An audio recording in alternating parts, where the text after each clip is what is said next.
আজকে আমরা দেখাবো যে মোবাইলে যে মসফেট ট্রানজিস্টর রয়েছে সেই ট্রানজিস্টর কীভাবে একটি মোবাইল সার্কিটের উপরে সুইচিং এবং চার্জিং সেকশনে ইউজ করা হয়। আজকে আমাদের সাথে উপস্থিত আছে বর্ধমান থেকে বিপ্লব রাও। আজকে বিপ্লব রাও পুরো স্কেমেটিক যে ডায়াগ্রামটি আমাদের এখানে আঁকা রয়েছে এবং প্র্যাকটিক্যালি ও আমাদের পুরো ফাইন্ড আউট করে দেখা হবে যে মসফেটের যে পিন আউট সেকশন কীভাবে আমাদের সুইচিং এবং চার্জিং সেকশনে ইউজ করা হয়েছে। তাহলে বিপ্লব পুরো কাজটি শুরু করো। মসফেট সম্ভবত মোবাইল ডিসি সার্কিটে ইউজ করা হয় মোবাইলের বোর্ডে। তা মসফেটের হচ্ছে পুরো নাম হচ্ছে metal oxide semiconductor field effect transistor. তা মসফেটের কাজ হচ্ছে আমাদের সাধারণত সুইচিং করা এবং চার্জিং করা। সুইচিং বলতে মোবাইলের যে তোমার মোবাইলের কোনো কিছু যদি অন করার সময় যে আলোটা জ্বলে ওঠে সেটা হচ্ছে আমাদের সুইচিং করা, মানে ফ্ল্যাশ লাইটের ক্ষেত্রে মুখ্য ভূমিকা পালন করে। আমাদের যে ফ্ল্যাশ লাইটে যে ক্যামেরার ভোল্টেজ পাঠানো হয়, মানে যতক্ষণ আমরা ক্যামেরা অন করার পর ফ্ল্যাশ লাইট না অন করি তত টাইম আমাদের মসফেটের ভোল্টেজ মসফেট কী করে ব্যাটারি থেকে সেই ভোল্টেজটাকে সংরক্ষণ করে নিচের মধ্যে রাখে এবং যখন আমরা ক্যামেরায় যখন ফ্ল্যাশ লাইট যখন আমরা অন করি তখন ভোল্টেজ পাঠাতে মসফেট মুখ্য ভূমিকা পালন করে। তা মসফেট দেখতে আমরা সাধারণত ঠিক এইরকম হয়, আয়তক্ষেত্র টাইপের হয়। তা মসফেটের হচ্ছে চারটে পিন থাকে মসফেটের। তা হচ্ছে দেখে নিন আপনারা, ঠিক সম্ভবত এরকম পিন করা থাকে। তা এই পিনটার নাম হচ্ছে ড্রেন, এই পিনটার নাম হচ্ছে গেট, এটা হচ্ছে ড্রেন, এটা হচ্ছে সোর্স। তা আর এখানে হচ্ছে মসফেটের সাধারণত এরকম একটা বিন্দু থাকে, এটা হচ্ছে নোজ পিন নামে চিহ্ন করা হয়, নোজ পয়েন্ট নামে অভিহিত করা হয়। তা মসফেটের এইটা গেট সোর্স ড্রেন আমরা চিনব কীভাবে? তা সবসময় নোজ পয়েন্ট যেখানে আছে তার উল্টো দিক থেকে আমরা কাউন্ট করতে হবে, পিন কাউন্ট করতে হবে। যেখানে নোজ পয়েন্ট আছে তার উল্টো দিক থেকে কাউন্ট করতে হবে। আমরা জানি যে 4 নম্বর এবং 2 নম্বর পিন একসঙ্গে থাকে, অর্থাৎ এটা যেহেতু ড্রেন আর এটাও ড্রেন, আমরা যখন কন্টিনিউটি মাপবো তখন এই দুটো পিনে আমরা মাল্টিমিটারে আমরা কন্টিনিউটি বাজার সাউন্ড আমরা শুনতে পাবো। এই দুটো পয়েন্ট হচ্ছে একসাথে আমাদের যুক্ত থাকে, এটা তার জন্য নাম হয়েছে ড্রেন। আর নোজ পয়েন্টের উল্টো দিকে, গ্রাউন্ডের সাথে যেহেতু এটা যুক্ত থাকে বলে এটা ড্রেন। আর নোজ পয়েন্টের উল্টো দিকে 1 নম্বর 2 নম্বর 3 নম্বর, মানে গেট ড্রেন সোর্স, এটা 4 নম্বর, এটা ড্রেন। যখন এইটা সাধারণত পি টাইপ এবং এন টাইপ চ্যানেলের মধ্যে টাইপটা দেখতে পাওয়া যায়। মানে মসফেটের ভিতরে কি থাকে সেটা আমরা পি চ্যানেল এবং এন চ্যানেল ডায়াগ্রাম দেখলেই বুঝতে পারবো যে একটি ডায়োড কিভাবে মসফেটের ভিতরে ইউজ করা হয়েছে। এখানে মসফেটকে আমরা ট্রানজিস্টরের রূপে লিখেছি কেন? কারণ আমরা জানি ট্রানজিস্টরে এনপিএন ট্রানজিস্টর থাকে, ঠিক সেরকম মসফেট একইভাবে কাজ করে। মসফেটেরও কীভাবে আমরা দুটো ডায়োডের দুটো প্রান্ত থেকে কীভাবে 3টে প্রান্ত করলাম সেটা আমরা এন চ্যানেল এবং পি চ্যানেল ডায়াগ্রাম দেখলেই বুঝতে পারবো। মসফেট মাপার নিয়ম, মসফেট যে মাপবো, মাল্টিমিটার দিয়ে যে একটা মসফেট আমরা মাপবো তার হচ্ছে নিয়ম। দুটি ড্রেন পয়েন্ট কানেক্টেড করে কন্টিনিউটি আসতে হবে। দুটি ড্রেন পয়েন্টে, ড্রেন পয়েন্ট বলতে বোঝানো হয়েছে যে এইখানে যে 2 নম্বর পিন, এখানে যে 4 নম্বর পিন, এই 2 নম্বর পিন এবং 4 নম্বর পিনে আমাদের কন্টিনিউটি আসতে হবে মাল্টিমিটারে। যদি না আসে তাহলে আমাদেরকে বুঝতে হবে এটি ওপেন হয়ে গেছে, সেক্ষেত্রে মসফেট পুরো চেঞ্জ করে দিতে হবে।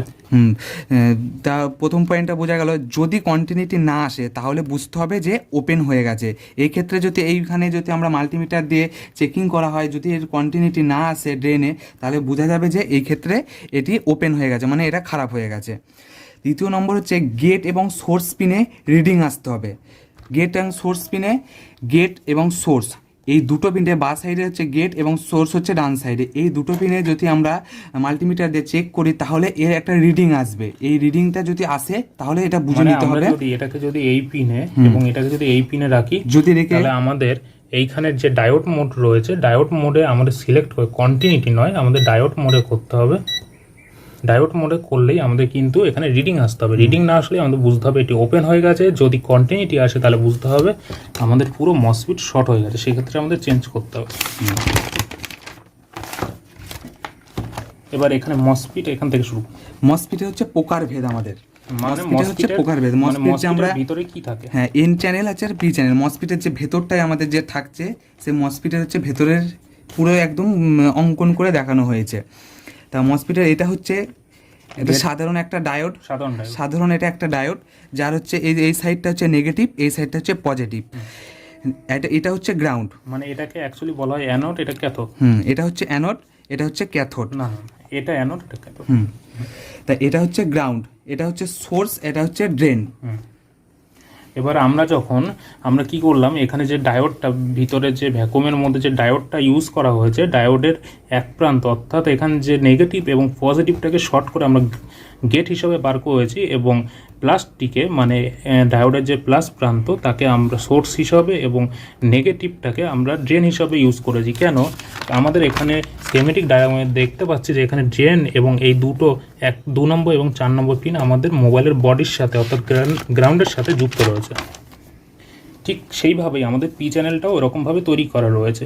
জাস্ট আমরা কি করব, ডায়োডটিকে ঘুরিয়ে দেবো অর্থাৎ রিভার্স বায়াসের মতো করে দেবো, যার ফলে দেখা যাবে যে এদিকটি হয়ে যাবে নেগেটিভ এবং এদিকটি হয়ে যাবে পজিটিভ, যেটা এখানে ছিল নেগেটিভ এবং এদিকটা ছিল পজিটিভ। এইভাবেই আমাদের এখানে মসফেটের ভিতরে কিছু ফ্রিকোয়েন্সি আমাদের জেনারেট হয়, যেটা আমাদের লো ফ্রিকোয়েন্সি থেকে উঠতে উঠতে একটা সময় দেখা যাবে এটাও লো ফ্রিকোয়েন্সি হয়ে গেছে। আবার এদিকটাও দেখা যাবে যে আমাদের হাই ফ্রিকোয়েন্সি থেকে কিভাবে কনভার্ট হয়ে অর্থাৎ ফ্রিকোয়েন্সি জেনারেট হতে হতে কিভাবে আমাদের হাই ফ্রিকোয়েন্সি থেকে হাই ফ্রিকোয়েন্সি হবে এবং কোনটা লো ফ্রিকোয়েন্সি এবং কোনটা হাই ফ্রিকোয়েন্সি সেটা আমরা এখানে চিহ্নিত করেছি। এবার আমাদের প্র্যাকটিক্যালি একটু দেখো। প্র্যাকটিক্যালি এটা আমাদের মাপতে গেলে প্রথমে তো আমাদের মাল্টিমিটারটা সেট করতে হবে কন্টিনিউটি মোডে সেট করে সেভ করে আমরা আগে মসফেটটা একটু দেখি। এই যে এটা হচ্ছে মসফেট, তোমরা দেখতে পাচ্ছ এটা হচ্ছে মসফেট। এই যে কন্টিনিউটি আসছে। আচ্ছা, এই পিনটা এটা কিসের পিন, মানে কোন পিনে এটা ঠেকানো হয়েছে, মানে টাচ করা হয়েছে আমাদের দুটো? এটা হচ্ছে গ্রাউন্ড, এটা হচ্ছে দুটো গ্রাউন্ডের ঠেকানো হয়েছে বলে এই যে কন্টিনিউটি আওয়াজটা দিচ্ছে। এই ক্ষেত্রে আমরা বুঝে নিতে হবে যে মসফেটটা আমাদের ভালো রয়েছে, মানে ড্রেন দুটো এক রয়েছে। হ্যাঁ, দুটো ড্রেন এক রয়েছে।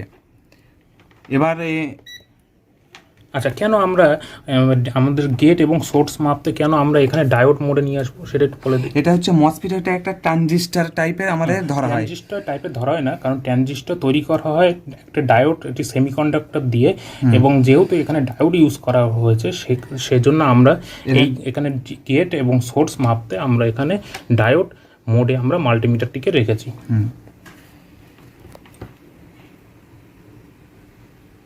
এবার আমরা বলেছিলাম যে এখানে গেট আর সোর্সে যদি আমরা মাল্টিমিটার দিয়ে চেকিং করা হয় তাহলে একটা রিডিং উঠবে।